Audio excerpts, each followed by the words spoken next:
2006 LDF സർക്കാർ അധികാരത്തിൽ വരുമ്പോൾ എത്ര മാസത്തെ കുടിശ്ശികയായിരുന്നു? 28 മാസത്തെ കുടിശ്ശിക. ഇതാണ് നാം കാണേണ്ടത്. നമ്മുടെ സംസ്ഥാനത്തെ പാവങ്ങൾക്ക് കൊടുക്കേണ്ട ആ ചില്ലിക്കാശ് അത് പിടിച്ചു വെക്കുന്ന മനോഭാവമാണ് കോൺഗ്രസിനും UDF-നും ഉണ്ടായിരുന്നത്. 2021 LDF ആയിരുന്നില്ല എങ്കിൽ ഈ പറയുന്ന 1600 കടലാസിൽ തന്നെ കിടക്കുമായിരുന്നു. പക്ഷേ ഇപ്പോൾ 2025 അവസാനം 2026 കടക്കാൻ പോകുന്നു.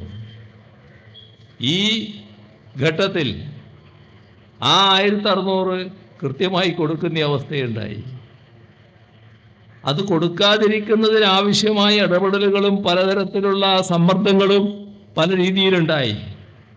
കേരളത്തെ സാമ്പത്തികമായി ഞെരുക്കൽ, വലിയ തോതിൽ ബുദ്ധിമുട്ടിക്കൽ, നമുക്ക് വലിയ സാമ്പത്തിക പ്രയാസമുണ്ടാക്കൽ, കേരളത്തിന് അർഹതപ്പെട്ട സാമ്പത്തിക വിധം നിഷേധിക്കൽ, കടമെടുക്കാനുള്ള സൗകര്യം നിഷേധിക്കൽ, പെൻഷൻ കമ്പനിയെ അവരെടുക്കുന്ന കടം സംസ്ഥാനത്തിൻ്റെ കടമായി കണക്കാക്കുമെന്ന് പറഞ്ഞുകൊണ്ട് അതിനെ തടയാനുള്ള ശ്രമം, ഇതെല്ലാം ഉണ്ടെങ്കിലും കൃത്യമായി കൊടുത്തല്ലോ.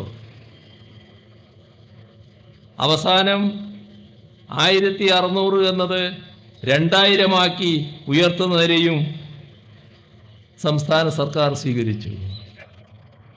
ഇതൊക്കെ തുടർഭരണത്തിൻ്റെ ഭാഗമായാണല്ലോ സംഭവിക്കുന്നത്. തുടർഭരണം കേരളത്തിൽ ഉണ്ടായിരുന്നില്ലെങ്കിൽ ഇതെല്ലാം സംഭവിക്കുമായിരുന്നോ? നേരത്തെ 1600 കയ്യിൽ കിട്ടിയവർ ഇനി അങ്ങോട്ട് 2000 കയ്യിൽ കിട്ടുന്നവർ ആലോചിച്ച് നോക്കൂ. നമ്മുടെ നാട്ടിലെ പൊതുവായ സാഹചര്യത്തിൽ വരുന്ന മാറ്റം. ഇപ്പോൾ കുറച്ച് നാൾ കഴിഞ്ഞാൽ നമ്മുടെ നാട്ടിലെ വീട്ടമ്മമാർക്ക് 1000 രൂപ വീതം ഓരോ മാസവും ലഭിക്കുകയാണ്. മറ്റ് പെൻഷൻ അർഹതയില്ലാത്തവർക്ക്, മറ്റ് ആനുകൂല്യങ്ങളില്ലാത്തവർക്ക്. നമ്മുടെ ചെറുപ്പക്കാർക്ക്, പഠിച്ചു നിൽക്കുന്നവർക്ക് ആവശ്യമായ സ്കിൽ നേടാനുള്ള സൗകര്യങ്ങൾ ഒരുക്കുന്നതിനായി അവർക്കും 1000 രൂപ വീതം മാസം തോറും നൽകുകയാണ്. ഇതെല്ലാം ഏതെങ്കിലും മേശക്കളിയിൽ അലമാരയിൽ കിടക്കുകയല്ലോ ചെയ്യാൻ. എല്ലാം നാട്ടിൽ വ്യാപരിക്കുന്ന പണമല്ലേ? അതിൻ്റെ ഭാഗമായി വരുന്ന പൊതുവായ സാമൂഹ്യ അന്തരീക്ഷത്തിലെ പുരോഗതിയില്ലേ? ഓരോ കുടുംബത്തിൻ്റെയും മാറ്റമില്ലേ?